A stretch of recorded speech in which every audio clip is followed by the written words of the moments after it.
Mike, turn your games down. We're episode 289 of Games My Mom Found. I am Mike Albertin, and who is in a Musou game with me tonight? Ian Bauer. Welcome. Enjoy it. And Barry Carenza from Premium Edition Games and Nintendo Fuse, and ready to time travel, alternate dimension, have some fun, and butterfly effect our way through this one. That's a good comparison. So we are here to talk about Hyrule Warriors Age of Calamity, developed by Omega Force? I don't know who that is. I do a lot of the Warriors games. Oh, okay. Published by Nintendo, and came out in 2020, the end of 2020, the year the world ended. And I was like to kind of start. So I heard of this game. I was interested in it because I like Warriors games. I love Zelda games. Anyone who listens to the show enough probably knows. And I remember this came out and I was like, oh, I should play that. And then I didn't get around to it. I asked my wife because she always likes to get me a game for Christmas. I'm like, here, you can buy me this because I want this and I can't buy it on Steam. So if you can get it for me. And she bought it for me. I'm like, I need to play this. So then I put it on the show. It was actually supposed to be on the show sooner. But Barry, you had told me you need to play Breath of the Wild first. Then play this, which you were right. Thank you. And so I'm like, okay. So it got on the show later, but I've been waiting to play it until this past week. And Ian, what is your history with this? So kind of the same thing.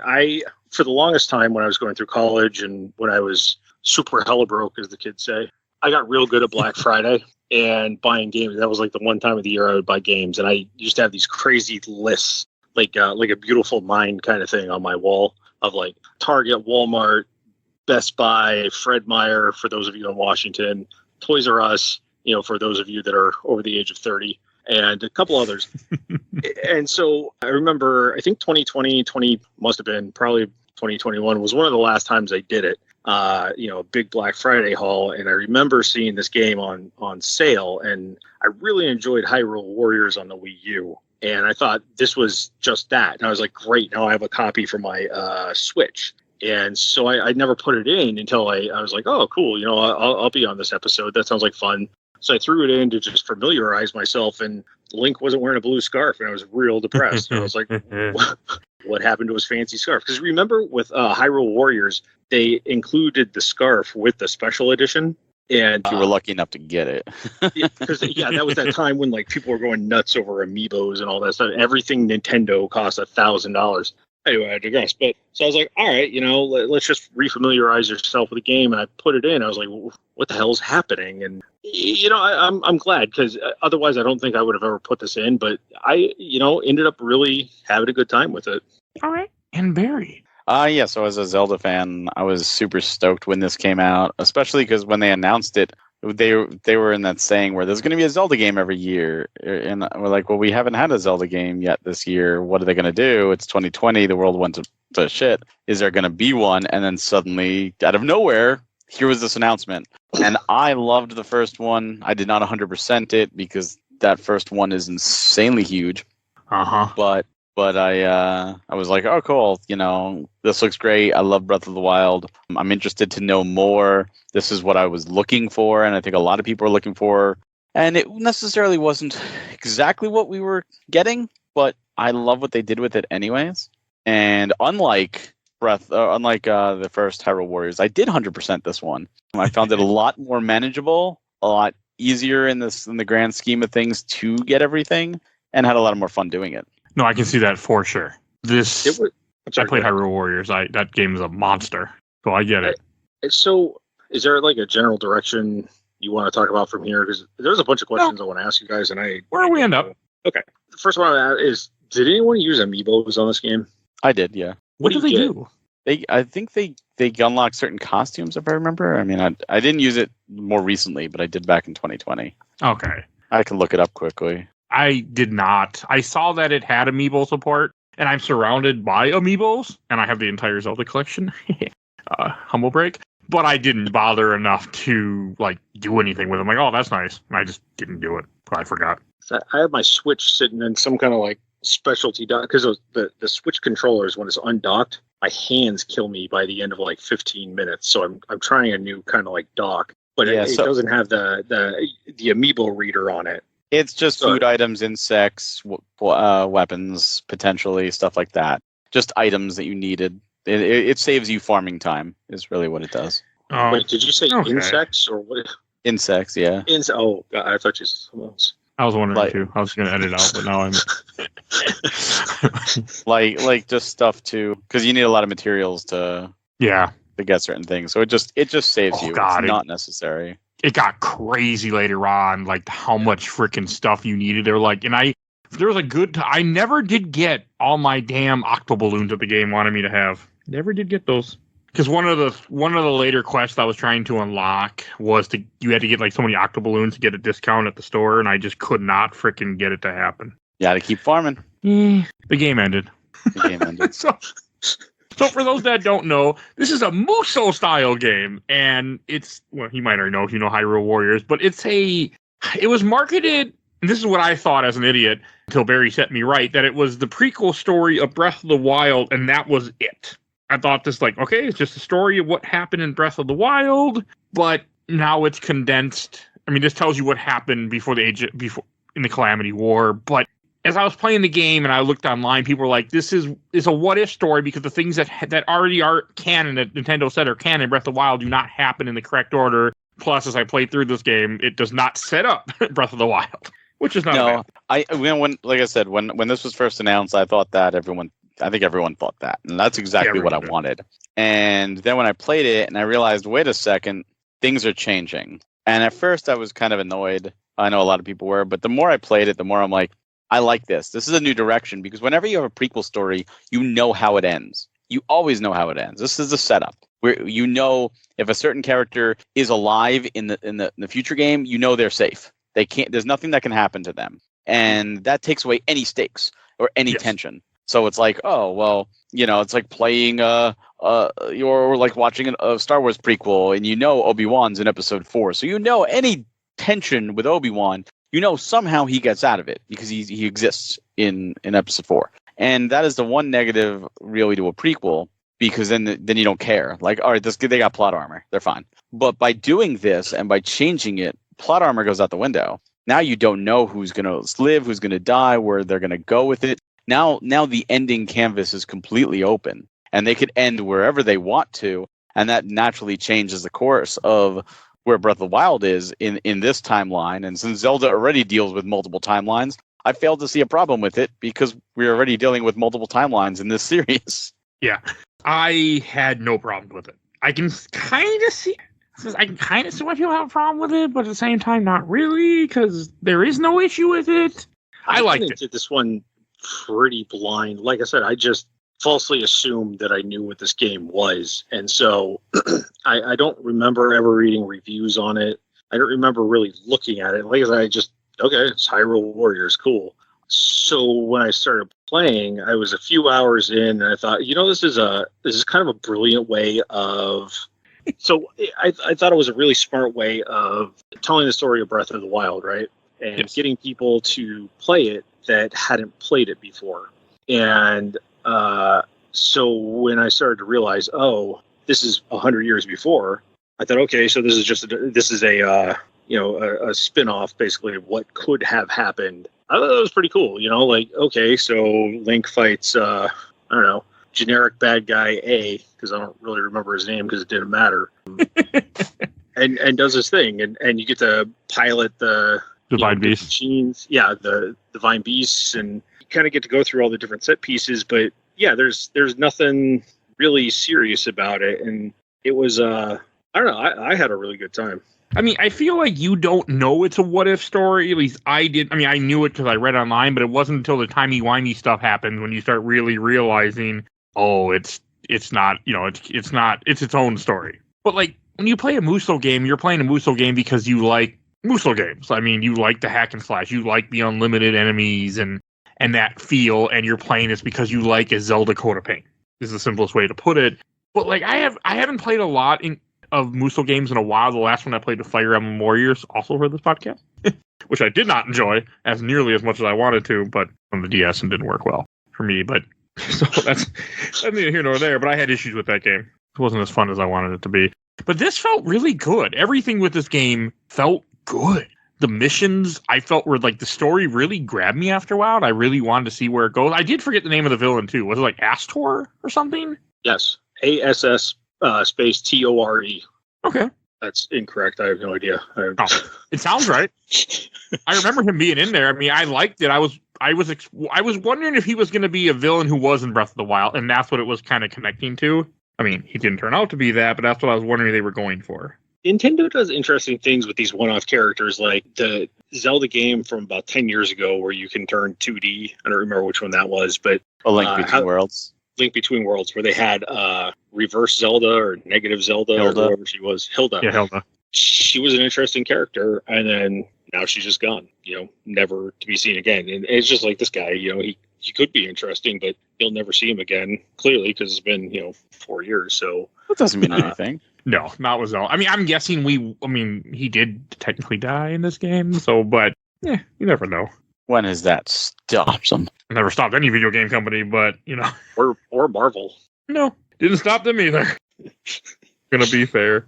It didn't stop anything. Well, I mean, like you said, I love what they did with it and how they changed it up. And I think it allows more characters to be playable where they wouldn't be before. And I love the time travel stuff where they have like characters from Breath of the Wild now here. And it's like they were pulled from the future. And it was like, that was cool. And it allows them to be playable. And I mean, if someone has a problem with that, I mean, did you ever watch like Dragon Ball Z? I mean, that was a big thing. Like Trunks, here's Trunks, That was a whole cool thing in that arc. And there's something neat when time travel's done well. And I think they did it well. It's a what if story almost, or at least a alternate timeline story. So you don't have to play it. It's not, I don't think we are going to see another game set in the Age of Calamity universe. No, but that's okay.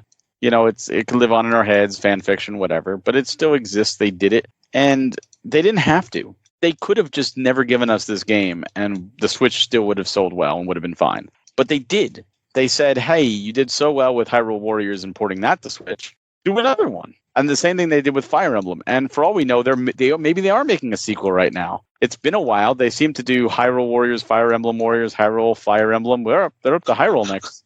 Hyrule, Fire Emblem. I mean, it could. You never know. I would not mind one bit another one of these. Because, I wasn't sure that I was going to enjoy this game. But this game, it sucked up my life for a good week.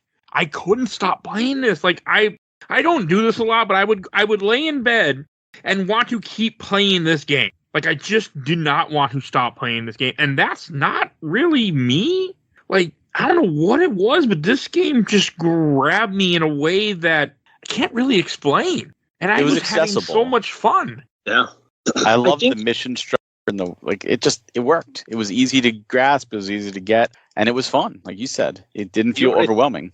I think it was that the Da Vinci Code or something that everybody lost their minds over, and it was a terrible book, but people liked it because it was 5-page chapters. And they're like, okay, I have 10 minutes before I got to head out of the house. What am I going to do? The dishes, the laundry, or I could read a chapter out of my book because that's going to take 10 minutes. And I think it's kind of the same thing here. I sat down the other night. I was like, all right, I got a half hour until the news comes on or something. I don't want to, do the dishes yet. I'm going to bang out a couple of these missions, and you just do that, as opposed to something like, we were talking about Final Fantasy 14 before we started. Sometimes you sit down and you're like, all right, I'm just going to do one mission, and 3 hours later they are still talking about nothing. And here it's just take your sword, beat things to death, have fun, and go. Yeah, okay. And you go and you beat things to death, 1,000 times, then you're done. Okay, do you want to do another little 5-minute chunk? Yes, great. There's not a whole lot of stuff like that out there right now. But I think that was another thing, is that it always was rewarding my lizard brain. I was always getting something for my trouble, so the game always felt worth picking up and doing another mission. The way the game is broken up is you have your main campaign missions that will lengthen the story, but then you also will end up unlocking tons of little battlefields, which will be a small area, and they usually take anywhere from 5 to 10 minutes on average. Some are 15, 20, but they're usually smaller. And he'll have some objective you got to train, you got to go kill this amount of enemies, or kill this many enemies in this amount of time, or escort this soldier over here. And they're just little things that give you experience, give you rupees, You also will get drops. You get random little bugs and food and things that you can then use for crafting. And for a long time in this game, it always felt like I was accomplishing something. Every time I played and I went through a mission, I would get some items that I could use on like these lots of little icons that would appear on the map, on the Breath of the Wild map, and it would increase your characters or just little things, and it always felt like something was being accomplished, so I was always happy. Yeah. And I think that's a tactic used for dopamine. It was like, I'm always, if you never feel you're making any progress, you don't want to keep playing. But you feel like, hey, even if I'm only playing 5 minutes, I'm making progress. I'm doing something. I'm having an effect. And I'm making it easier next time I play. See, you say that, but some people have sat in Juno with a big exclamation mark above their head for 3 hours in their life before. And yes, and I'm one of those people. I know you are. Yes, I've watched my Moogle spin plenty of times and watched shouts and prayed for a party invite just to have the party break up and disband as I get there, assholes. I know who you are. There was nothing better than getting a party together for Promathia mission and getting all the equipment out, heading over there and having the whole thing fall apart. The good old days of FF11. Especially without level sync gear, and you had to have special gear just for certain levels. Oh, yes. Oh, the repressed memories are coming right back. Thank you very much. You're welcome. But no, this game just, you don't really have to worry about that. Everything, it's just, and even if there's something you need, like you need a certain amount of Lionel claws or whatever, like there are certain missions where you know, hey, I'm going to get a Lionel here, and I'm going to do it, and you get better at the mission while you're farming for that one particular item while you're getting other items, and it never felt like a chore because the missions don't take long. Like you can get done pretty damn quickly. I think I timed it. The average mission was like 45 minutes. Yeah, and especially if you speed run some of them like later on, like I did. And especially the smaller ones, like the bigger missions, yeah, but I'm talking like the little ones on the map, like those ones. Yeah. Those are just like 5 minutes or whatever. And some of the items you can get from those missions. So you could say, cool, I could just farm this for, a few minutes and be done with it. And that was what was so nice about this game. And all the characters felt very different too. But it's also not like an extreme, unending amount of characters where I felt overwhelmed and irritated. Like it's just enough characters. Some of the characters I just didn't like using. I mean, yes, but me too. But Zelda, I wanted to like Zelda, but she was so. You're not. I don't know. You didn't finish the game. Yeah, true, but I mean, I've used her enough where it was just like, No, you haven't. I just need you to be more consistent with what it is. It gets to a point when she changes her weapon From the slate. Yep, then she's good. As the story progresses, like the whole, because it's kind of like in the Breath of the Wild story, she can't activate her power. And she's supposed to stop Calamity Ganon from coming. And then eventually there comes a point in the game where she does finally unlock her power. I think it's because of the little guardian that's with you the whole time. She cries and then he's getting murdered. I don't know, something to do with him. And somehow it gets her to finally awaken her power. And then she gets a light bow and uses a bow instead. And she gets she's so much better. Yes. She actually gets fun. Like I hated the slate attack. Hated it with a passion. I wouldn't use her. I'm like, she is terrible, but then eventually they change her character and then she's really fun to use and really powerful. Gotcha. But no, it takes a while. So no, you're not wrong. I hated using her for a good chunk of the game until she changes. But that's another thing I compliment to this game is that for the most part you can pick who you want to use. There are going to be side missions where the game forces you to use Zelda or one of the 4 legendary heroes, but they're usually shorter missions.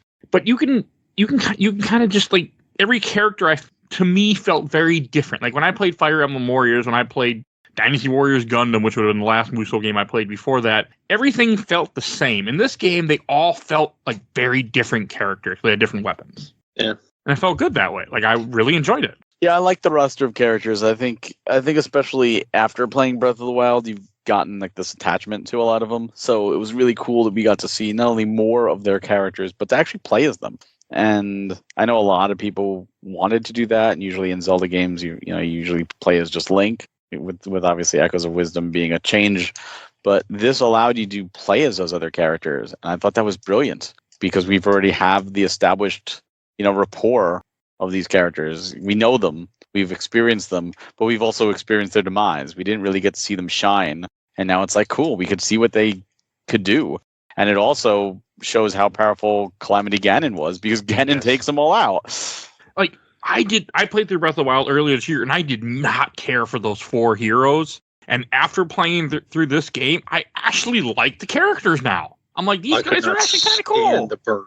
I loved Rivali. I just wanted to chuck the damn Switch at the wall. I loved Rivali. I do too now.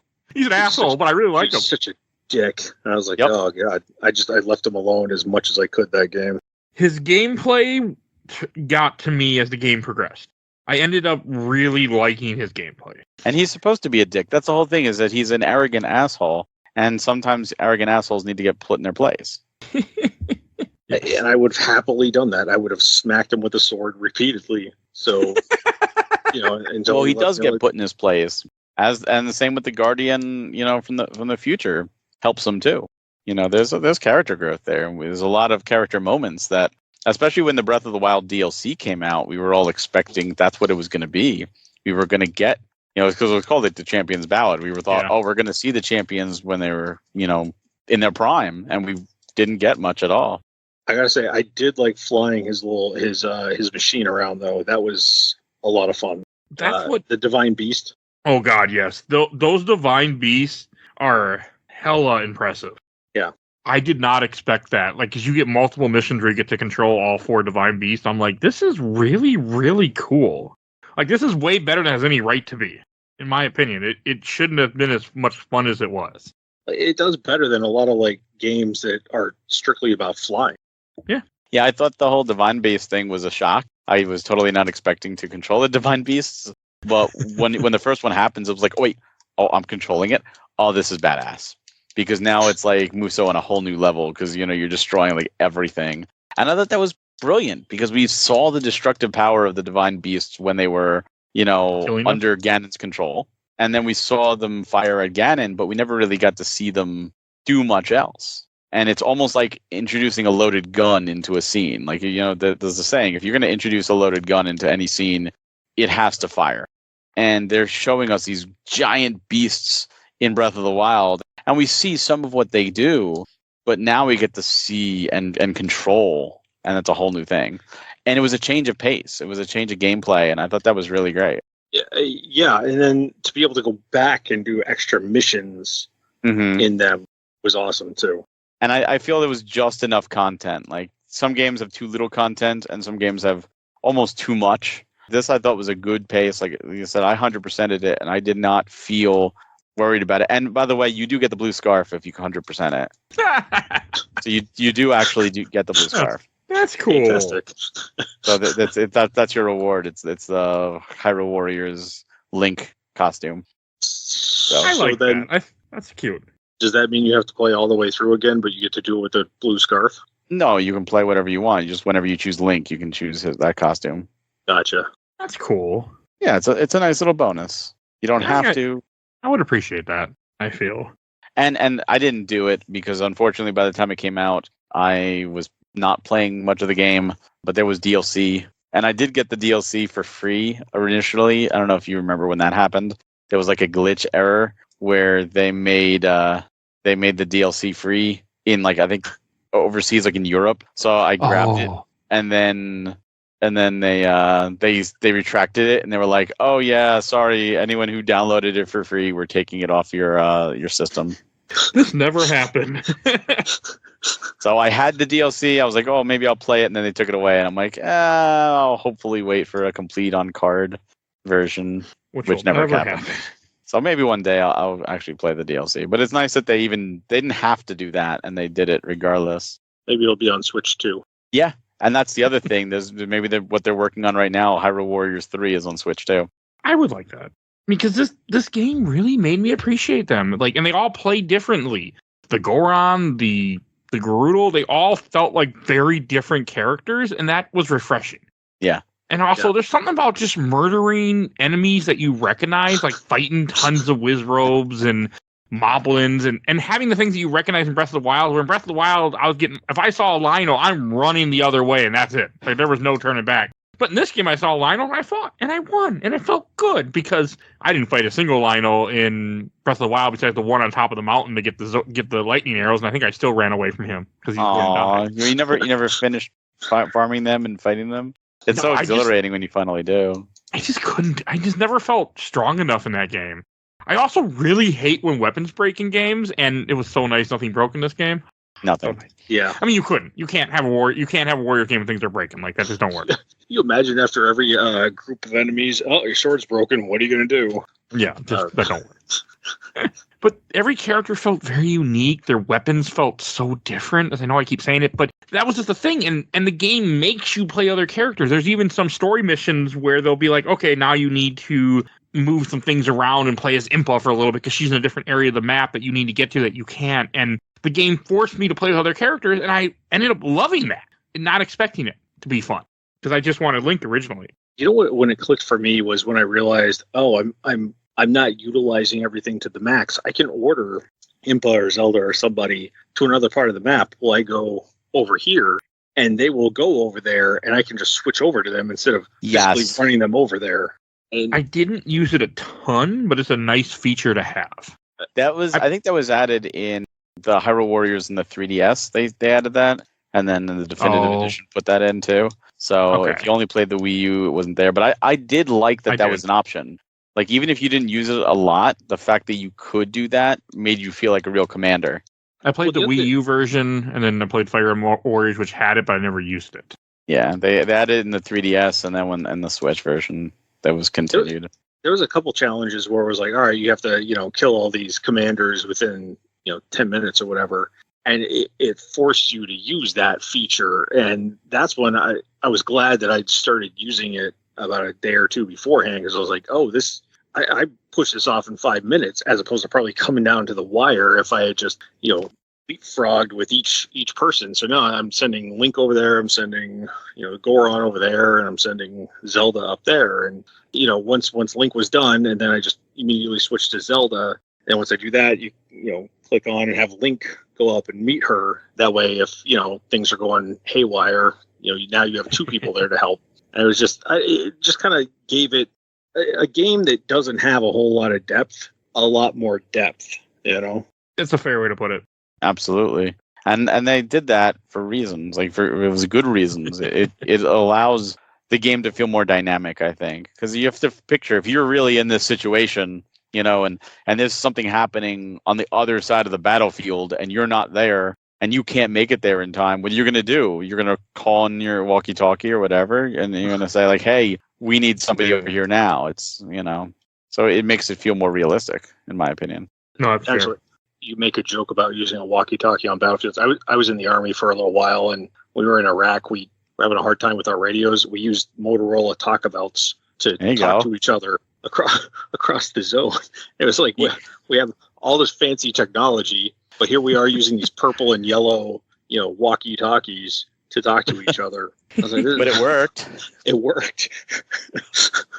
Hey, you got to use what you got to use, right? Right. I was just like, this is ridiculous. We have these like $50,000 radios sitting here that people are like, yeah, they're full of sand and busted. Here's a walkie-talkie from when we were 15. I was like, all right. Hey, anyway, whatever works. Right. But yeah, like there was a couple of them where, they're like, all right, each of the outposts is under attack. All right. And you got to go. Because if you, like me, I like to sit there and like whittle down everything. And I quickly realize, okay, that's not working because it keeps telling me I failed. Okay, now I'm sending people up ahead, but I'm still just screwing around. Okay, you failed. Oh, now we just got to go and get everybody in position and just move. That worked out. But yeah, that whole being able to command them was pretty cool. It does add a really nice element. I mean, they never won outpost for me, but they could hold things back. Exactly. So problems wouldn't happen. Yeah, you could send them to a whiz robe. They weren't going to beat it without you being there, but they were at least there and kind of like keeping it entertained. Yeah, they keep things from falling apart. So it helps. And the enemy variety in this game, like they do the regular thing like what Breath of the Wild does, where you have different colored enemies. I think it's red, blue, black, or silver, and then black or something of that nature. Something like that. And then they get more powerful as you get farther. And you have your moblins, you have the big, the big moblins are, you have the bobblekins, or whatever the little guys are called. You have all the rock guys, like just things that I knew were in Breath of the Wild that I didn't really deal with because I ran away from everything, it felt good to finally kill it. I ran Yes. from everything in Breath of the Wild, like weapons break, I run. That's just how I played Breath of the Wild. But it was nice that I didn't have to do that. I could just kill all the enemies and not be worried about things and really get that experience, and that was nice. I think there's so many games now where it's just like, okay, they're taking the Dark Souls approach where, all right, one person, one-on-one, just every fight, they'll kill you if you're not careful. And now it's just like, oh, I just, spun around and killed 50 dudes in one shot. All right, let's keep going. I mean, there's just something to be said. And I think that's sometimes what makes games so much fun is, it's just you're going through it. You don't have to think about it. When I was playing through this game, I recall this teacher I had in high school, and we were just talking about books one time. She's like, oh, I was reading this and that and the other thing. And then I pulled out, this, goofy techno thriller, thing. And she's like, sometimes you just really need bubblegum for the brain, where you just don't have to think about it. It's just like a crazy action movie on the page. And I was thinking about it, I was like, man, that's what this game is it's just kind of like, it's like a cleanser where you don't have to think about it. It's not Final Fantasy. It's not Dark Souls. It's not Metal Gear. It's not these real like super heavy games where it's just like, okay, he saw me again. I'm going to replay this mission for the 100th time in 4 hours. All I want to do is kick through my TV. You're going through, and it's not hard, but it's not easy. It's just like you're just moving through and you're having a good time, and you don't got to think about anything. You're just kind of doing it. And I think that's kind of the appeal of this sort of thing. And it doesn't really ever hit a point of repetition either, where you're just like, great, I'm doing the same mission again for the 15th time to get like one stupid thing. Again, Final Fantasy, thank you. I mean, you can, like, if you wanted to and you're going to 100%, you could just farm for certain items. Like, later on in this game, when I would see Octoroks pop out of the ground, I would stop and kill each one because I wanted Octoballoons. I mean, I didn't care that much. Like, I'm like, oh, didn't drop. Oh, well, and I would just continue on. But if I saw them, I would at least take the time out to kill them because I wanted their guts. What's your guts? Other than that, like everything else I saw, I would just run and press. I think it's Y, and since I had the Master Sword equipped, Link would just surf on his shield and kill everybody. It was wonderful. That's how and I loved it. I was like, this is fun. Just surf from the shield, and I just hit a bunch of guys, and they all go flying. Yeah, and or the bombs. You're just tossing bombs at people until your gauge recharges, and okay, here's another bomb. Enjoy. The way it worked that in, because in like in Breath of the Wild, you have the stasis, the magnesium, the bombs, and I forget what the other one is. The freeze. Yes, and you have those four, but every character you play as has those abilities, and they're different for every character. I mean, there's still bombs, still stasis, but the bombs each one is different. Like Renalus, for example, shoots a bow and arrow with bombs. Link pulls out bombs, just starts throwing them. I forget what the others. Zelda had the walking bomb that was just like tossing them out everywhere. Zelda, but and it would change the way you play, but it was cool. Like you didn't know exactly what you were going to get, and each one was different. Again, making the characters really stand out. Every character had different weapons, so every character plays differently. Well, then you got the magic staffs as well. Fire, freeze, and lightning. Not as much, but yes, they're very useful. I just didn't care for them. Yeah, it's just and then I was going to say, but the ice when you're in water, you just hit the freeze and everything around you freezes and stops. I was like, oh, that's great. That's good to know. Or when you're fighting enemies and they'll show the weakness of what they're going to be available to at that point, and then you can hit them with a freeze or hit them with a bomb and they'll get stunned. And every enemy has, or at least the harder enemies, all the bosses will have like a little defense gauge that you can then beat down. Mm-hmm. And this is a game where actually taught me to do flurry attack again, where if you dodge it, you can then do the flurry attack, which will hurt their defense. When their defense gets completely wiped away, you can do a big attack, which will either kill them, a lot of times kill them, or hurt other enemies around them. And that was also really cool because each character is a unique one depending on what type of enemy you're fighting. Like, I never fought a Hinox in Breath of the Wild. I killed hundreds in this game. I like how anything bigger than you ran away from in Breath of the Wild. They broke my weapons. Don't like weapons breaking, so I ran. Now, if you were a little like whatever the little goblin things were, you were murdered. But if you were big, you were left alone. I might go grab the item near you and then run for my life. But we weren't sticking around. The prison rules. But also, no experience. When you give me experience in a game, I will hunt, I will explore, I will kill things. You don't give me experience, I'm not sticking around if it's going to break my weapons. Thinking about bombs and going home. I mean, in this game, I got experience, so I killed a lot of things. and I wanted items. And just killing enemies, you get like a little trophy thing. I mean, not like a trophy like a PS trophy, but like an item as a trophy that then you can then use as part of the crafting. Yeah. So there are times when you need a lot of them. And then each of the champions having a specific element attached to them, like lightning, fire, water, whatever, was kind of cool too. Yeah, I really appreciated that. It made things more varied too, because if you needed a particular element, it was like, oh, I need to level up a fire element. It forced you almost to make sure you leveled multiple characters. And I did that a lot. And you also have the training camp where you can just pay rupees and level up characters, which I did constantly. Oh yeah. But that helped big time. Yeah. You can get a discount for it. That was one of the things I needed octoballoons for, I think, and I never got. Because I could not get the damn octoballoons. I was very upset, by the way. I'm Buy them still at one of the trading posts? No, none of them sold them. At least none that I noticed. Oh, maybe I'm thinking of guts that they sold. They sold certain guts, but I didn't see the octoballoons. It was a little purple balloon-looking item. But also, another thing that this game did that I thought was creative is they have missions where you fight the bird, you fight the Ritos, you fight Zoras. I mean, a lot of times it's training missions in quotations. But, like, it gives you a new enemy to kill than just Ganon's forces, which was nice. It was a nice change of pace. So you get to fight something different. Well, and then you had the tribe of the Hidden Eye or whatever they were called. Oh, yeah. The enemies sometime. Fuck, they were everywhere in this game in the story mode. Yeah. So they were just cool. So you want to know, with octoballoons, if you want to farm them, there is a mission called Sidon versus the Octoroks, which has you playing as Sidon and you have to defeat 80 Octoroks. However, you do have to defeat a white man Lionel at the end as the final boss for that mission. However, if you could beat the white man Lionel, you have to defeat 80 Octoroks in that one mission. So you'll get a crap ton of octoballoons. That's cool. See, I didn't Google anything because I didn't care enough. I mean, I'm not going to lie. That's the truth. I just wasn't... I was like, if I get it, I'll do it if I find it. And I will play the game, but I'm not going to, I don't care enough to look up what to do. But that is cool. I knew there was somewhere it would tell me online, but... But I was still having fun. I was just trying to beat every battle in this game, which, Barry, you recorded enough with me. You know that's not how I play. No. In fact, to hear that you couldn't stop thinking about this game is surprising. The only reason I stopped doing all the battles because I was 2 missions away from the end of the game, and they just kept spawning. And I'm like, I am at the point now where I am done. Because, any game you play, you always get to a point where you're like, I'm done with this game. I don't want to play it anymore. And that's when I decided, okay, it's time to just go beat the game. But no, I was doing every single mission up to that popped up until the last 2. And then I just couldn't do it anymore. I did a few. But there was some I couldn't beat. There was one where it wanted me to do it without getting hit, and you had to fight a bunch of harder enemies, and I'm just like, you're getting challenging now, where you're taking away what I enjoy about this.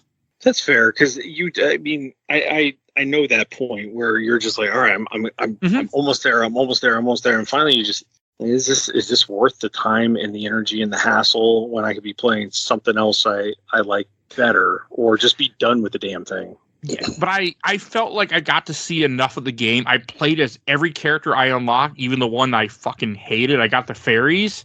I hated the fairy. Oh, you didn't like the Great Fairy? No, you don't have to use her a whole lot. You only have 1 or 2 missions where the game makes you use her. And other than that, you don't have to do anything with her. I didn't mind fighting them. I liked it that you had missions you unlocked by paying rupees to fight them, and you fight all 4. But I didn't like the way she played. She's too slow. Because it's all 4 great fairies end up switching out between each other like the god of, I think, is it Shura with the 4 faces? That's what it reminded me of. But yeah. I just didn't, she was too slow for me. I'm like this with all games. I don't really like slow and heavy characters. And that's kind of what she was. That's fair. I like that they had some really cool unlockable characters. Yeah, same. I'm happy she's in the game. I just didn't enjoy playing as her. That's all. I think it's a nice reward for doing a bunch of missions. I thought that was cool. I think I got all the characters. I also unlocked the Guardian character. Well, isn't Hetsu just part of the story? Yeah, that's part of the character. Okay, I got Hetsu, and then there was some Guardian lady, one of the witches or the mummified people that you see in the shrine. Yeah, I got her too. She was actually pretty good. I didn't use her much, but she was good. Yeah, I think those are the only. Oh, and then the Guardian is a DLC character. Yeah, Guardian DLC, and then Pura is DLC, and Robbie. Yeah, those are DLC. I got all the main characters. I was doing all the missions till near the end of the game where they just started getting challenging, and I just started getting exhausted. Because I actually, when I did beat this game, I stayed up way later than I should have because I was like, I am finishing this last mission tonight. Remember, I took my Switch to bed and I'm like, I am tired. I want to go to sleep, but I'm going to finish this damn game. That's a sign of a good game. I did enjoy it. Like, but I had to beat it. And I remember I beat it. I'm like, just turned it off, went straight to bed. And that's a sign for me as good, like a good game too. Because I don't normally do that with games. I'm more like, it can wait till the next day. It can wait. This couldn't wait. But no, I played as the king. I mean, I did enjoy that that I got to play, that the game gave me a reason to experience all the characters. I didn't like some of them. The king was okay. I hated Hetsu because I just fucking hate Koroks. Hate them with a passion. And they're in this game too, which I did not know. Yeah. I did not expect. Yeah, I like how they took a lot of the stuff from Breath of the Wild and incorporated it into the Musou. But thankfully not breakable weapons. I mean, it was, aside from it being a what if story, it was a pretty good representation of what Breath of the Wild actually is for the most part, It doesn't feel like a what if story till later, especially if you don't remember Breath of the Wild. It doesn't feel like it. Well, the fact that there's no Ganon at all at any point. But I mean, in Breath of the Wild, he's coming. I mean, he already came, but like the whole idea of the story is that he's coming. He's in the game in the end. You just didn't, because you didn't finish it. But they get there. You get to Ganon eventually. I guess, Well. Because eventually the wizard that you see ends up summoning Ganon. You also end up fighting all 4 of the Blight Ganons. The thunder, the fire, the water. You fight all those too. Gotcha. Multiple times. You also fight like dark versions of the heroes, which is kind of cool. Like, because the mage will end up summoning these like malice versions of them, which are kind of cool. That you start fighting those in the Forbidden Forest or whatever that is. Okay. Yeah, that when you pull out the Master Sword, I was not expecting that. I just did not stop upgrading that sword. Also, I didn't mention that yet. You can also upgrade weapons in this game where, as any game, weapons will drop as you do different levels, and you can use those weapons to fuse into your main weapon to make your weapon stronger, or sell them for rupees. And then it gets very, very creative with that after a while. It is interesting that they do take the Breath of the Wild design of you can only carry so many weapons and put it over into this game, because there's multiple points where I was like, oh, I have to sell stuff because I'm out of space. And I just assumed that, you just hold on to them for a while, but they're like, oh, you got too many. All right. But each character can hold that amount. Like, that was a nice touch too. Yes. So it gives you an excuse to switch, because you can, a lot of times the battles, you can switch the characters out in the menu who you're using. Even for the storyline missions, I think you can switch out Link and all sorts of stuff. I mean, I never did because Link is my favorite, so he was always there. But I liked it that was something I could do a lot of times. And the story is very, very good, the way it's told between all the main missions. Yes. It was very engrossing. Yeah, I love the way they set up the chapter systems. Like, they showed you, here's extra stuff you could do, but they kept the chapters moving. They kept the story going. And just seeing the world and how much Calamity Ganon is just fucking up this world. Oh, yeah. And you have to figure, even though it's a kind of like a what if or an alternate version, a lot of that stuff did happen in the Breath of the Wild canon too. So a different. I mean, to me, the only things that really aren't canon, I mean, besides the way they happen, but like the only things didn't happen is they win. Yeah. But like, there comes a point when Calamity Ganon shows up and he takes over the Divine Beast, and that's when I think the game starts to that's when the game shifts, because that's when you have the timey-wimey stuff when Hyrule's brother comes from the future, because you see him in this game as a little kid, and you see him from the future. That was super cool. Yeah. And then you also have, because was that white bird? Well, he was from Breath of the Wild also, right? White bird that comes to join Rivali. Valley. Yeah.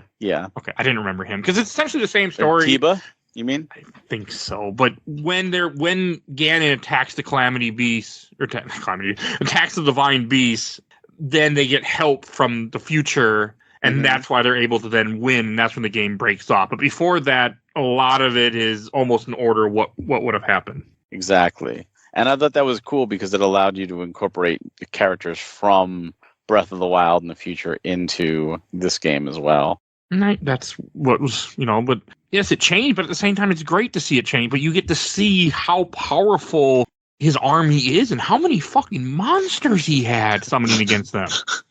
It's impressive how many things you fight, and then to see how much the Yaga clan was against them too. Yeah. So the Yaga clan joins Calamity Ganon until he says, I don't need you anymore, and tries to kill him. That'll scare away any follower. Oh, yeah. I'll kill you even if you're following me. But no, like you said, like if we knew, knowing, oh, they're gonna lose. Again, there's no tension. Oh, they're going to the Divine Beast. Oh, we know Ganon's gonna kill the 4 champions. We know there's no tension. What's the tension? We know they lose. We know the outcome. And when you already know the outcome, the story becomes boring. You know. But when it's and once that change happens, once those characters from the future come and help, now we're in unknown territory. Now we have no idea what's going to happen at this point. This is uncharted. Now it can become exciting again because now we don't know what's going to happen. And at least for me, I would rather not know what's happening. That's why I don't like spoilers. Don't tell me what's going to happen. I want to be surprised. Yeah, you want to experience it. So I like the fact they did that. I don't care that it's now a 4th timeline that people mainly forget about, but it still exists. Especially because it fits. And they do talk about how, like Breath of the Wild and Tears of the Kingdom happens when all the timelines join again in the future. Well, now we have a new branch off in that timeline again. But also, this is the idea that it was the same timeline until they come back in time to save them, which then affects the future. Yeah. And that's fine. That makes sense from a timey-wimey story point. I mean, Avengers did it. We didn't cry. So exactly. They could have done the Super Mario Brothers 2 thing, and it was all a dream. Oh. I'm glad they didn't go down that road. They could have.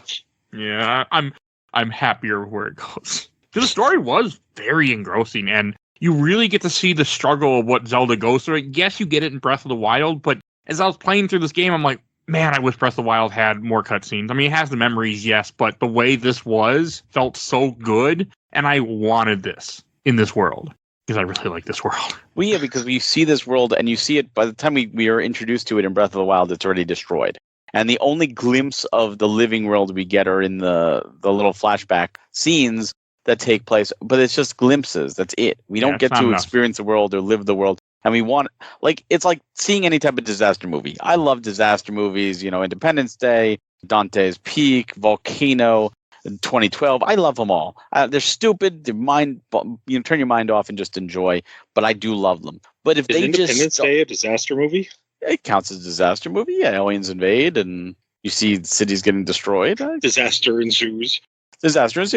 But when you take if you take a story and you instantly start with the destruction, you instantly start with whatever, what do we call it? Armageddon. It's coming right down and destroying things. Or 2012, the Los Angeles is getting destroyed instantly at the start. You have no connection to the place. You have no connection to the characters. You're just instantly thrown into the world. What makes them so good is you get some time before the disaster hits to see the world, to see the lives these people have, to get to know the characters. So that when a disaster does happen, you're now rooting for the characters that you've gotten attached to and gotten to know. And when you see a building get destroyed, you witnessed, 10, 20 minutes worth of movie in that building. You see the building just crumble. Oh my God, they were just in that building.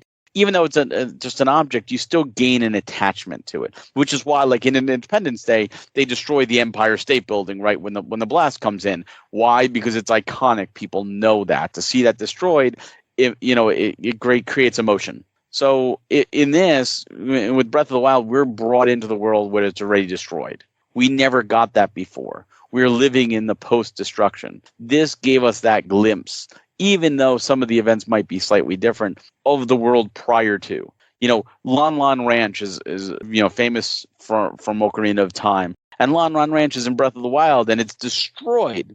Hyrule Castle Town, same thing. Now you get to see some of that beforehand, which makes seeing the destruction in Breath of the Wild hurt that much more because we've now got to see it before it was destroyed.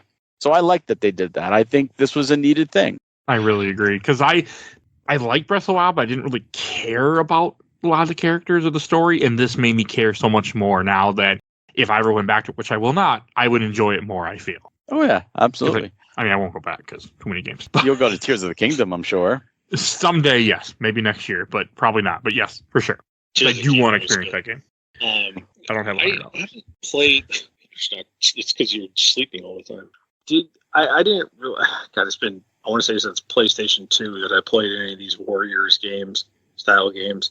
I don't remember. I thought it just, pushed you from one map to the next. You didn't get to choose. I don't know if that maybe changed as this series went along, but is this kind of an unusual format for these games? I have not played one other than Fire Emblem Warriors in years, but I feel like this is just the evolution of where the series has gone. Yeah, I haven't played any of the older or the newer Warriors except for the Hyrule ones, but I thought it was brilliant using the Breath of the Wild map. Same. And I mean, that was great. I want to say like what I used to play would have been like Dynasty Warriors 3 and 4 I played back in the day. It was just a large map, go through it, go to the next map, go to the next map, and you just kept unlocking new maps as the game progressed. Not like this. And then I played the Dynasty Warrior Gundam games, which were just kill lots and lots of Gundams. So, fun, by the way. But yeah, that's it. But I have a soft spot for these type of games, especially when you take a coat of paint that I like, and here you put an awesome story in it, and I'm all good to go. I was surprised when Master Koga joins your team, too, isn't one of the characters you get near the end of the game. I thought that was hilarious. It was a nice touch. Because he was the one you fight in Breath of the Wild, too, right? Mm-hmm. Okay, the same guy, he's just older. I guess who looks the same. I mean, also really good use of the sprite, not sprite, but the models, of reusing all the models and everything that they already had for this game. And making new ones, of course, but bringing them back. Did you get Calamity Ganon unlocked? He's fun, too. He's in this game? As a playable character? Yeah, you have to beat versus Calamity Ganon. Oh, I did not mess with that. Yeah, so if you beat the mission versus Calamity Ganon, you actually unlock Calamity Ganon as a playable character. That's cool. As soon as the game ended, I opened it up, went in, upgraded a few things, went, why am I doing this? And then turned the game off, and then that was the end of that. Because there's post-game stuff. It's part of the post-game. Okay, I need to be done. Yeah, but don't you want to run around as Calamity Ganon? But you have my attention, though, unfortunately. Think about how much fun that is. But there's too many games to play. I gotta play for the frog, the bell tolls right now. Maybe you can find those Octoroks that have those balloons and smash them as Ganon. I just thought it was funny how long I was looking for those Octorok balloons. That's what amused me, because I was looking for them for a very long time in game. And it wasn't until later I'm like, oh yeah, I should probably kill these Octoroks that I'm running right past. I like how you keep circling back to it. It's clearly something that just irritated you no end. It's going to live rent-free in your head forever now. It will. I've always talked about Octorok balloons. That won't change. He's on the phone with someone at work. Isn't it? The damn Octorok balloons. Or I can get some. What the hell are you talking about? The Octorok balloons. You're going to turn on the news, and it's going to be, deranged man has just stampeded over children's birthday party, stealing all the balloons, running down the street, screaming, I got them! I got those damn Octorok balloons, finally! To be fair, I actually really hate balloons. Because when my son was really young, he went through a phase where he was obsessed with balloons. And so what I did is I was like, okay. And we would buy balloons. I'd go to the dollar store, we'd buy balloons. And I didn't have a car, so we would transport balloons on a bike. Well, gravity and wind exist. So I can't tell you how many times I would have balloons tied to my bike, tied to my arm, and I'm holding on as I'm biking home with balloons for my son. Wow. So I really, really, really hate balloons. Like, I hate them with a passion. Every so often my wife like, we should get balloons for this. I'm like, no, fuck balloons. Yeah, I forgot about that, by the way. You reminded me. You unlocked a memory. Yeah, your core memory unlocked. Oh, not what I wanted, but yeah. Sorry. That's what we're here for. Welcome to Hyrule Warriors Age of Calamity therapy session for Mike. Pretty much. So, maybe that was why I was getting so upset about these stupid octo balloons. I was thinking of all the real balloons that I used to carry and watch float away and my son cry. Those are fun times. It didn't happen a lot. I got really good at how to keep them around. And how do you feel tie him about to your his parents bike in regards to those balloons? Oh, many balloons. I actually have a picture on Facebook every so often pops up in my memories where I call myself Balloon Man. I had like I think I had like maybe 10 balloons on me at the time in the house that I lived in. So yeah, balloons would pop and it was terrible. It was a phase. So thank God it's over. But yeah, to this day, he's 16 now. I still hate balloons. This is when he was like 3 or 4. Still hate him. Yeah. All right. There's my fun thing that I forgot about. So. I also appreciate that the characters, I kind of said, as I said many times, I play differently. Like one thing the game would also do where it would have you hit right trigger and it would do different things for different characters. Like for the Gerudo, I forgot her name, Urbosa. She'd like get a lightning attack that would charge up and you could release lightning that was different than some of the other characters, where Link would shoot a bow and arrow. Like just little things I thought were a nice touch. just appreciate all the different weapons you get, and that you do fight eventually Guardians come. When the Guardians first get introduced in this game, you can see the fear of what the people would have went through in the Breath of the Wild world. Like, you really get to understand that calamity. Yeah, I think that was in one of the first levels you're in too, is that you get chased by one. Yes, but later on you actually see them get like taken over, and that's when you really understand what he's doing and how bad he is. Because you also you really see them take Hyrule Castle and everybody run, and you trying to help get troops out of the way. Like, there's some really good levels that have a lot of good storytelling scenes. They make you feel for the characters, which is nice. And again, all that stuff, you see the post in Breath of the Wild, so you don't get that same attachment. No, and you see how you see where the king should have died. I forgot what saves the king. Was it the little guardian that saves him? I think so.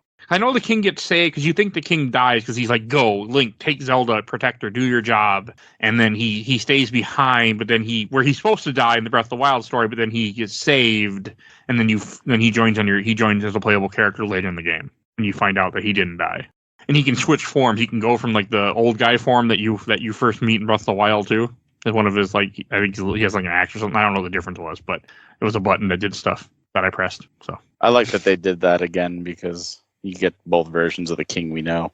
And wasn't Impa an old lady in Breath of the Wild? Yes, she was. Okay. Yes, because it was 100 years later. Tears of the Kingdom. Yeah. She reverses course or something and is like 100 years younger. I don't know. Impa's badass in this game. She was a badass character to play as. Impa's always been badass. Yeah, but it didn't. I never really thought about it a whole lot until I actually got to control her. Well, that's because we either see her as young, badass, or old. Yes. Or fat in some cases. Isn't she the one that everybody's drawing like dirty pictures about? No, that's Peru. Oh, that's right. Peru is the one that gives you like the equipment in Breath of the Wild, I think. Some of the stuff for upgrades for your Sheikah Slate. Well, Peru, you see her as an old lady too. She's the one that reversed, not Impa you're thinking of. Peru is old in Breath of the Wild. She's younger in this, and then she's younger in Tears of the Kingdom. Tears? Okay. I'm very curious to play Tears of the Kingdom someday, but I have other Zelda games to get to first. Great game. I'm interested. Way more than I ever was before. I definitely, this game got more interest for me in that world now, because it made me appreciate that world. There was one really funny mission where it said escort a guard in question mark, and the guard ends up turning out to be a Yiga clan, but he's like, "Oh, I didn't think you'd survive. Oh, I'm great. That's great. Wonderful." It's just it's not who you think it is. And it was just funny to me. And then eventually transform into a Yiga and you got to kill him. It was cool. Little things. The missions were a lot of fun. And the crafting was great because it always gives you that dopamine hit of always like, oh, you finish a mission, and these little things would glow and you get to do different, and they would unlock more stuff for your character, for each character. Like each character will have a bar that you can then, as you fill, do a special attack. And then you can unlock more bars for them. It'll upgrade their hearts for them, give them more combos. It was all really cool. I did it for, I even did it for Hetsu, who I didn't want to use, just because I had to, if I could do it, I did the little thing. You just don't want to admit that you thought he was adorable. He was not adorable. I hated him. I hated playing as him too, because he was fat and slow, and he had maracas. Not like his maracas. What do you have against maracas? I just didn't like him. I don't like Koroks. Damn. They leave you little poos everywhere. I know. But the little poos handicap my equipment. You get to scare the shit out of them. Also, I think the reason I hate them too is the first time I played Breath of the Wild, and I'm like, man, you can't carry any equipment. And it was before the internet, like the game had just came out. I got it the day it came out, and I played it. Now there wasn't much online. I'm like, I don't understand what to do. And it wasn't until like a year later, someone was like, you just get the Koroks. I'm like, what are you talking about? And then when I play the game now, I understand. But so maybe that's just irritation because I didn't know at first. Sure. Right, and then as the game progresses, you do eventually get to when Calamity Ganon is released, but together with everyone, you have a really cool fight where like all the people are with you fighting him, and it feels very epic. And eventually they do win, and they seal him back. And Link doesn't shove a sword in his head, but it looks pretty damn close to it. It was very cool. I do like. I was expecting a thing with Zelda lately, where they're like, okay, every fight has to end with your sword like spearing through his brain. Hey, I'm okay with it. But that we didn't get like the Beast Ganon, which I was expecting. Like when I beat Calamity Ganon, I'm like, all right, where's Beast Ganon? Like I know it's coming, and the game didn't do that to me. I was like, oh, I'm surprised. So And the last level is Hyrule Castle too, which was really nice and long. And it felt very, very good. I really enjoyed it. Is there anything else we missed about the game, Barry, that we should mention? I don't think so. Okay, and there is 2 DLC. Yeah, the DLC parts. I don't know anything about them, but I know they exist. I'm actually I don't curious. So playing through it, it's clearly a spin-off of Zelda, and Nintendo finally was like, hey, let's let somebody do just something different. Is there anything else you two think would be interesting to put Zelda into, like a different style of game? RTS. I want to battle for Middle-earth with Zelda. Battle. Just to give you an example, of a game that it made me think of. How about just a more traditional platformer or a standard RPG like Mario RPG, but for Zelda? Oh, I think they had a platformer with Zelda too. Man, if you gave me a turn-based RPG like Mario RPG, but with Zelda, oh man, you might make one of my favorite games ever. I was That's a good idea, Barry. That series can lean dark enough at certain points where you could almost do a Dark Souls kind of thing with it. I mean, if you beat Dark Souls and then play Breath of the Wild the day after, it feels like a Dark Souls game. That's what I did the first time I played. I just beat Dark Souls, and I'm like, why is there Dark Souls in my Zelda? And then I quit playing. And that's what happened. I remember making that comment to my wife. She's like, well, you paid $50 for this. I know. And I'm like, I know, and it sucks. And it wasn't until years later I realized, oh, yeah, this game is actually pretty fun. There's a reason it won a bunch of awards. Yeah, but this was not... I enjoyed it a lot when I played Breath of the Wild. You can go listen to the episode, but there's weapons break do upset me very much. I avoid enemies where I did not avoid enemies in this. But yeah, no, I'm always happy to see new stuff with Zelda. I will give anything Zelda a try. I just love the series. I love the lore. Just one of those things. Well, I'm glad you had a good time with this. Oh, God, I really did. I had a way better time than I expected. And, I mean, this game took me 22 hours to beat, which was enough. It was longer than I thought, but I mean, how long to beat? 24 hours, and I could have went farther if I would have kept doing extra stuff, but it just wouldn't end. And you got your money's worth, you feel like? Oh, yeah, I did. I mean, my wife bought this used for me, too, I found out by looking at it, which was fine. I was just happy to have it. So, yeah, I have a physical copy of this. I'm so proud of you. I do buy the Zelda games physical. I do buy each of them. I pay whatever I gotta pay, but I just buy Zelda games. It's the one series that I'm just like, I just buy them and pay whatever Nintendo wants. Because I love Zelda, so I'll support them. So you got, I forget, I thought you didn't get Spirit Tracks or Phantom Hourglass physical. Okay, Switch Zelda games that I can buy. Oh, don't say that. No. Yeah, those called. I mean, if I could go back in time, yes. But I'm not going to go pay some scalper the price that they want. Now, if I was to walk into a store and saw for $20 in a what-if future where game prices didn't skyrocket, yeah, I'd pick it up with case. But that time doesn't exist. I'm glad I held on to Spirit Tracks. Yeah, it's not crazy expensive, but it's way more than what I'd pay for it. So, It's but no, getting there. if it's a newer Zelda game that I can't emulate, I could, but I won't Switch games. I will just go buy them. And I have the only thing I'm missing of the Zelda series for Switch is Hyrule Warriors and Tears of the Kingdom at the moment, and that's it. I have the other ones. And soon Echoes of Wisdom. I will probably end up buying that this year. I'm excited to play that, so I might have it next year. That looks cool. I actually haven't played The Link's Awakening for Switch yet, which I think is going to be on the show next year because I have a copy of my wife that got it for me, and I think I'm going to finally put it on the show early in the year so we can play it and then eventually get to. So I'll be more excited for Echoes of Wisdom, which will already be out, but I don't play games right away. I just don't. I haven't bought a brand. Actually, the last game I bought brand new, the day it came out with Breath of the Wild. Wow. I just don't. I'm always buying stuff later. I mean, I did buy Alan Wake 2 for almost full price. With the deluxe edition, I got on sale for $60. That's pretty good. And I haven't played it yet. It's actually I need to play it next because it's 2 weeks from now. It's the game on the show, so I need to start that. But I just don't. Just not my thing. I'm always buying cheaper games and old games. Hell, I just got excited because Marathon 2 for Steam just got re-released. I'm like, oh, it was free too, and I'm like, Marathon's fun. It was free. Yeah, all 3 Marathon games are getting re-released on Steam for free. Wow. So the first 2 are up now, and then Durandal, the third one, is coming later. But they are good for free for person shooters. I still have Marathon on the Pippin. When I first moved here to Minnesota in 2007 and had no money and no job, I ended up going through and playing a bunch of the Marathon games because they were shareware at that time or abandonware. So I ended up playing 1 and 2, and I enjoyed them. So I didn't even have internet. I remember going biking to my friend's house with a flash drive to get ROMs and stuff. I didn't have internet to get games. Those were the days. The good old days. I don't know if I said good. Biking in the Minnesota winter because you don't have a car and you have icicles on your mustache trying to get to work. It's not good old days. Were you sad because you didn't have balloons at the time? The balloons were around the time when I had the bike, just not at that particular. But they were in that time frame too. It was before I had a car. Oh, I want to find those pictures and show you when they come up on my Facebook memories. You will understand.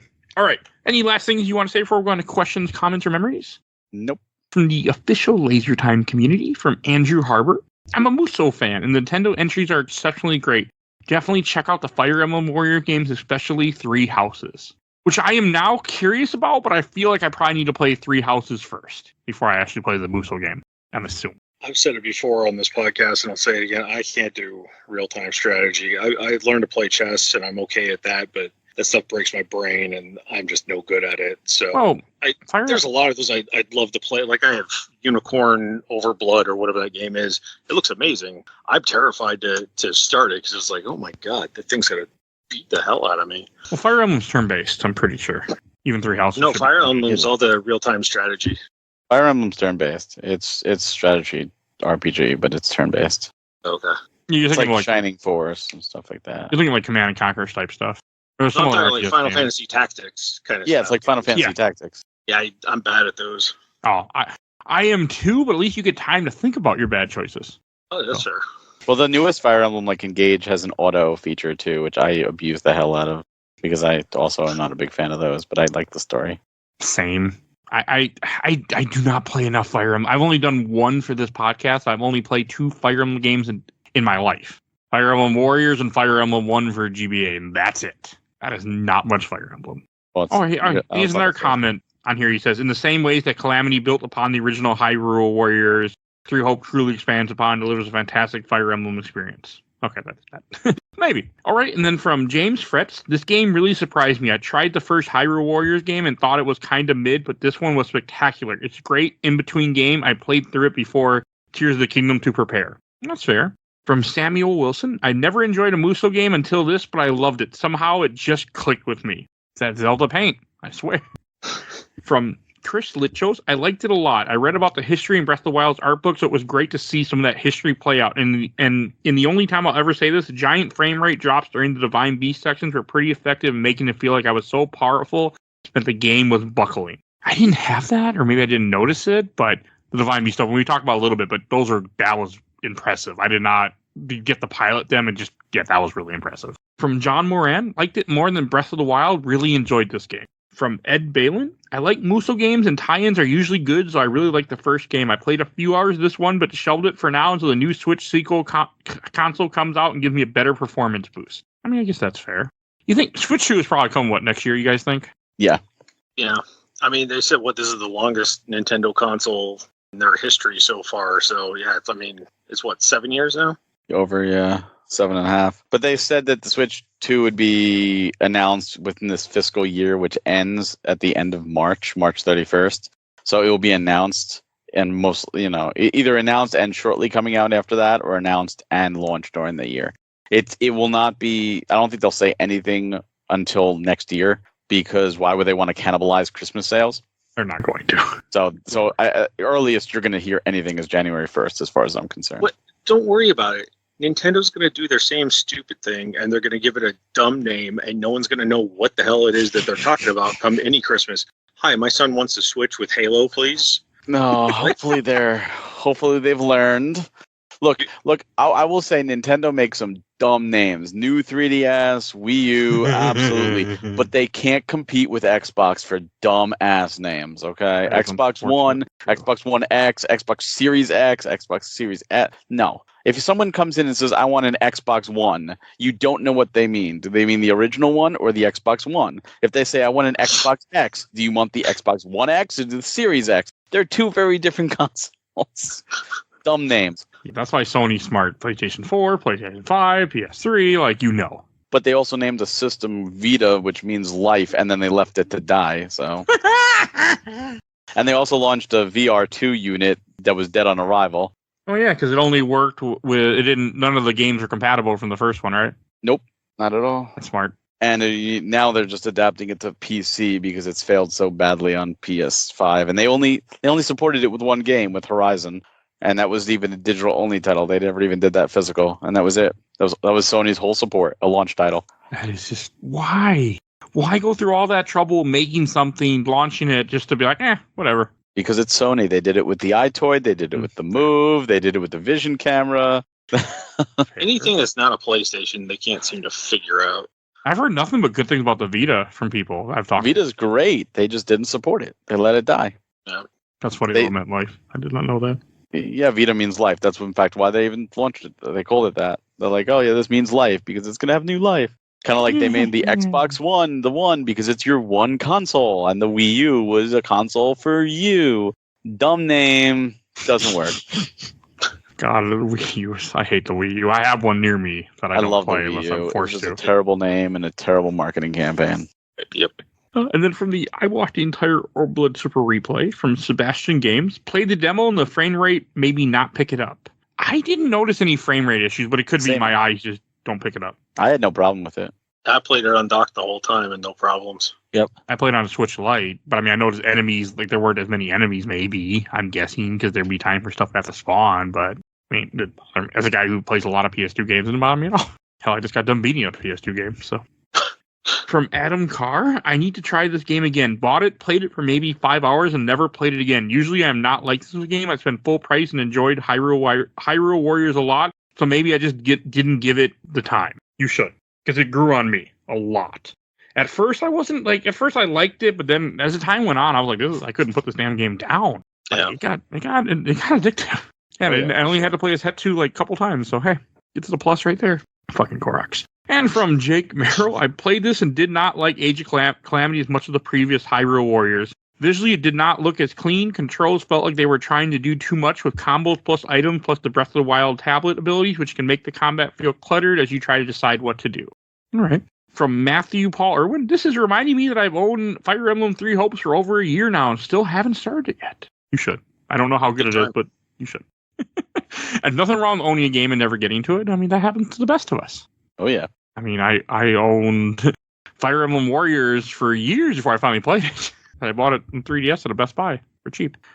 So, from Lucas Harris, I've never been a fan of Musou games. They always come off as monotonous, and I always end up having a sore thumb from the required button mashing. That being said, I enjoyed both Hyrule Warrior games. They aren't anything spectacular, and Age of Calamity has some glaring performance issues on the Switch's aging hardware, but I still had fun, and the soundtracks are awesome.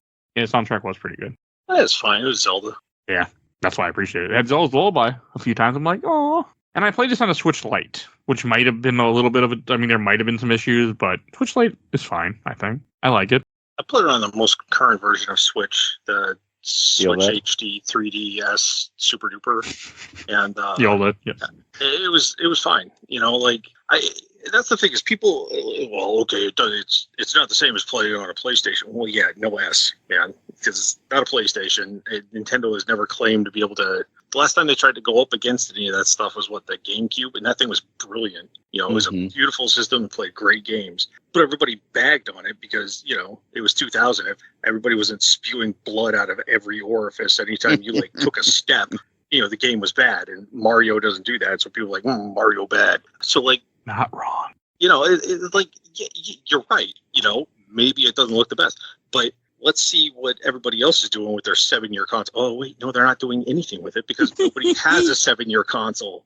You know, so people are just gonna they're gonna nitpick on stuff, and it is what it is. But the gameplay's fine. You know, it's Zelda and Link beating the hell out of mobs of things, telling you what the story of Breath of the Wild sort of is. You know, it's not claiming to be any more than what that is, and I think for what they did, it's amazing. You know. There's a whole generation now where it's like, oh, I won't play an NES game or a Super Nintendo game because it's sprites, it's 2D, it looks ugly. I want only the highest definition. The same people will be like, oh, I wouldn't watch anything on a DVD. Like, it's got to be 4K or nothing. Like, oh God, it's only standard or only HD, like 1080p. Oh, I can't watch that. Or, oh, oh, it's 30 frames a second. Oh, if it's not 120 frames a second, I just can't. I'm so above that. You commoner with your 30 frames a second. It's like, dude, shut up. Like, Yeah, it really if that's you, then you're gonna miss out on a lot of great things. It's all the best game ever made in Super Nintendo. I just had flashbacks to like 1995. I mean, there's a whole group of people that are like that just will not. They'll be, oh, that's beneath me. I only the top state of the art, and it's like that. Then you're missing out on great stuff. You don't need all that to have a great game or a great experience or a great movie or show or whatever. No. Sure, it's not. Those are the people you tell go back and play Fortnite and get the hell out of my way. Hey, kids, get off my lawn. And I'm just gonna put it out there. Fortnite sucks a bag of ass. You know, like who the hell cares? I've never played Fortnite, but I don't play multiplayer. Neither have I. But I've seen enough people play that game where I saw one thing. It's just, you know, this is wildly off topic, but it was somebody our age describing what it's like to watch somebody play Fortnite. And it was this person just standing there and a bullet like whizzes by, and all of a sudden they start building up into the air. You know, like 15 stories. And it was like, this is Fortnite in a nutshell, is you hear a bullet, build until you hit the top of the ceiling, and then you get upset that somebody shot you in the head at the top of your building. I was like, God, that's every clip I've seen of that stupid game. You're completely correct. Yeah. And from the Legend of Zelda fans, I got a few, and we got one other group to read, so I'm gonna start going a little quicker. From Carlos GR, I enjoyed the game very much, but I was disappointed on the story because it was not what Nintendo sold us during the trailer. I was expecting a 100% faithful and canon story with a sad, dark ending to tie in the Breath of the Wild. What we got was something else. Regardless, I had fun playing the game, which is what matters most. Yeah, but like Barry said earlier, we don't need the same story. We already know how it ends. We get something new. I think that guy's also in the I hate the original Watch Dogs group. Well, the pictures they showed us weren't in the same as the game. I like Watch Dogs. That's a good game. Watch Dogs. If you ever do that, I'm in. Okay, I actually have thought about it. From Hikamo Mohammed, the music is great. Some of the most memorable are Rescue Operation and The Knight Who Seals the Darkness. I don't remember either of those. From Stephen O'Brien, what a great spin-off and twist on the Breath of the Wild story. I struggled getting into the first Hyrule Warriors, but this one I love. Nearly 100% it, and definitely need to go back and get the DLC. From Drone Strike, okay. Hated hack and slash games, so I played this one. Now I'm more open to try more hack and slash games. I even tried to go back to play the original Hyrule Warriors, and I just didn't like it as much. Most likely it's the Breath of the Wild aesthetic that did it for me. I mean, I really like Hyrule Warriors, but it's a different game in that aspect of if you're here for the story. Yeah. From Ben Kenny, it's a what-if type story. I thought it was the story of the Great Calamity War that happened prior to the Breath of the Wild. No, you think that is, but it's something different, but it's very good. From Mate Molnar, I have it too. It's a little bit primitive, but it will finish it. Graphics are thumbs up. Great. From Steven Robertson, I enjoyed it and I was able to 100% it. There are Koroks to collect, but not 900. Right. And let's go to the last group from the Zelda Hub. I'm not going to read all these, unfortunately, because there are a ton, but I'm going to read a few. From Michael Joseph Darnish, I got to be honest, as far as games that jumped off from Breath of the Wild go, I like this one better than Tears. It's not a better game, to be clear, but it's a game I liked better. Nothing wrong with that. From Brandon Davies, I'm in midst of playing it at the moment between other games, but so far very enjoyable. From Johan Jansen, not my cup of tea personally, simply not a fan of hack and slash games, but I'm truly glad that for one someone accepts and gets, and that it's a what-if story, not a prequel. The game itself actually has absolutely nothing to do with the Zelda franchise whatsoever. Buddy, Zelda's playable in this game, and Link, and you get the Master Sword, and you fight Ganon. You're right, nothing to do with it. It's just a spinoff. From Valerie Ventura, I had a lot of fun with this game. I enjoy warrior-style games and love Breath of the Wild characters, so it was a great experience for me. From Brian Hack, I just put a bunch of hours into this game. I really liked it. From Tracy Austin, I was disappointed it wasn't the absolutely tragedy of the original story, but it made sense not to wipe out half the roster. I was ready to bawl. You don't really think about that, but if it did follow the actual story, everybody would be dead pretty quickly. Yep. Yeah. You were right, Barry. That wouldn't have been any fun. Exactly. Hey, you like all these heroes? Well, they're all dead now. You like Zelda? Well, she's gone. There's your $50 down the drain. From Cecil Ellis, really underrated game. I absolutely loved it more than Tears. From Daniel Godelis, a brilliant idea executed with finesse. It had way more than I could imagine. The source material shines in every way, and the tone and gameplay were really addictive. At least for me, even introduced new characters. I absolutely had a blast. From Andrew Ballantine, 100% this game is a good feeling. I can see that. I wouldn't want to do it, but I can see that. Oh, here's a good one. From Jocelyn Lampentin. Am I the only one who cleared the game with a friend? Local multiplayer was the best way to play this. I main Reveille and my friend main Mifa, but we grinded till every character got up to level 100. That would have been fucking awesome. Wow, that I didn't get a chance to do, but that would be awesome. Well, like, just to play with your friend. Like, I mean, I don't play games because I'm with other people because I don't want to anymore.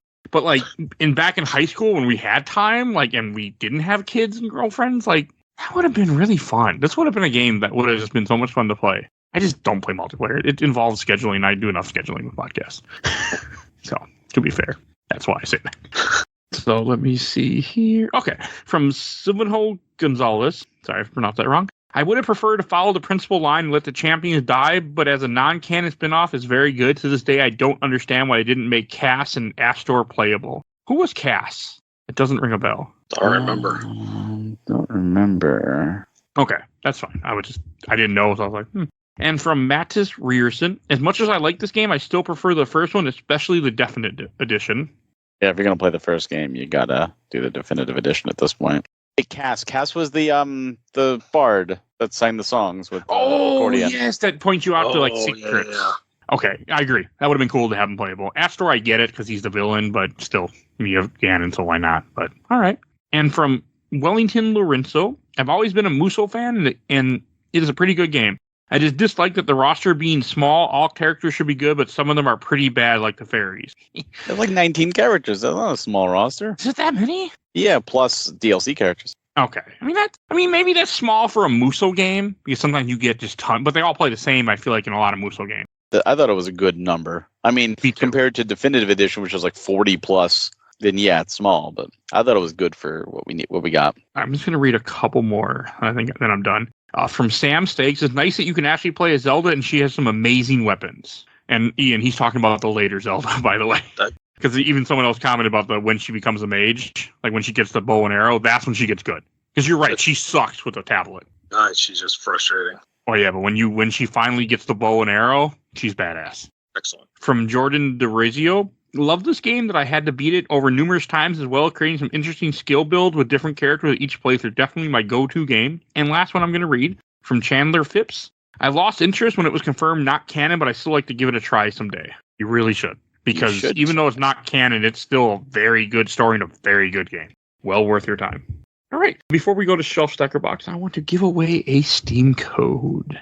Because I have too many. Let's see. What is my next old code that I have to give you guys? There you go. You can have the code for Sonic Adventure 2 and the Battle DLC. So here's 2 codes for someone who wants it. For Sonic Adventure 2, the code is T85XJWH5P4 R932Y. And to have the battle mode, the code is YZ4QE3JFYEBEVIL. That is your code for Sonic Adventure 2 and the Battle DLC.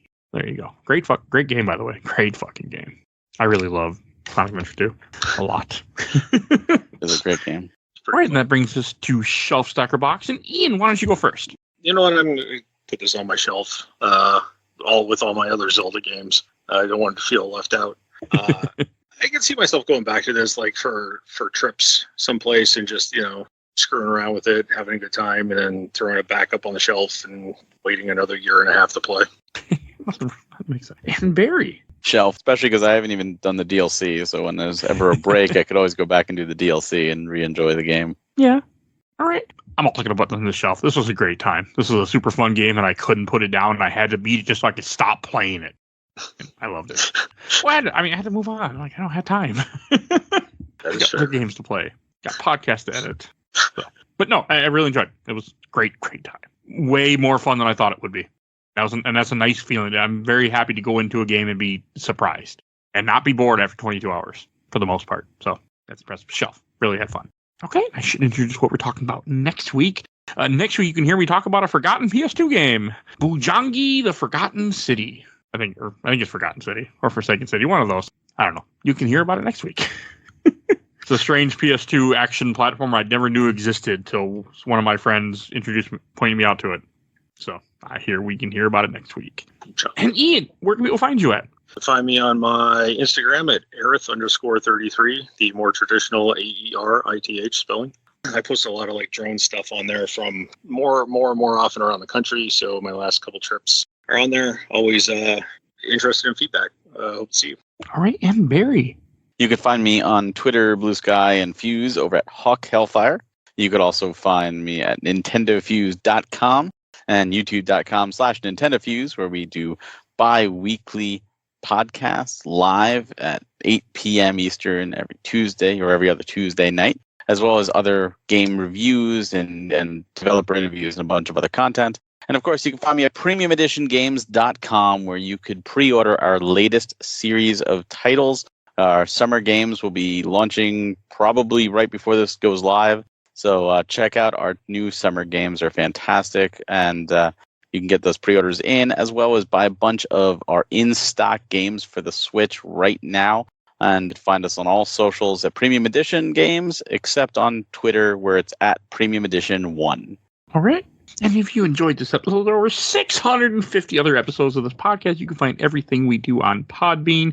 If you want to find the rest of our Zelda content, it will be in the show notes. Or you can go on Podbean and search Zelda, search Star Wars, or whatever you want. You never know. We do lots of different things on the show. So if you go check out our giant catalog, Dragon Ball Z, for example, there's stuff there for you too. And if you want to support the show, we do have Patreon. We'll document our Patreon poll. You'll see a link in the show notes for that. We're always happy to have new people join us. And we have 1 to 2 polls every month, and you sometimes get video content episodes. Not often, because I don't do it enough, but you do get it sometimes. So you do have that. And we have a Discord. Please join our Discord. It's free. We're have new people join us and chat with us. And if you... I want you to shout out my awesome intro and outro courtesy of Elena at Hellhastrig. Follow her on TikTok, Twitch, and Instagram. You will see a link to her link tree in the show notes. And want to give a shout out to Bill Tucker, the Gamer Looks at 40. Go check out his show too. Very good show. And please follow us on Facebook, Instagram, Twitter, Threads, Blue Sky, audio, and YouTube audio only, but we can be found on all those things. I think that's everything I need to say. So we will see you guys all next time. Bye, everybody. Have a good one. Bye-bye.